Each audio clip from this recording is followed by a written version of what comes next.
வாழ்வுக்கும் சாவுக்கும் இடையில் ஒரு போராட்டம் நடக்கிறது. கவலைக்கும் கண்ணீருக்கும் ஓய்வே இல்லாமல் ஒரு ஒத்திகை நடக்கிறது. இறந்து இழந்தது போல ஒரு மனநிலை. பொத்தி பிடிப்பதா விட்டு ரசிப்பதா இரண்டும் வலிக்கிறது. கண்கள் காணும் உறவை விட நெஞ்சில் இருக்கும் உறவுதான் உயிரென்று தோன்றுகிறது. வெறுக்கப்படும் போதெல்லாம் விருப்பப்பட்டு போகிறேன்.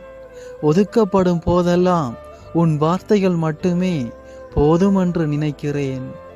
மறந்து செல்லும் அன்பு என்றால் அது மண்ணுக்குள் புதைக்கப்பட்டிருக்கும். கடந்து செல்லும் பாசம் என்றால் அது எப்போதோ காணாமல் போயிருக்கும். மரண விளிம்பிலும் மாறாத நினைவு என்று தோன்றுகிறது.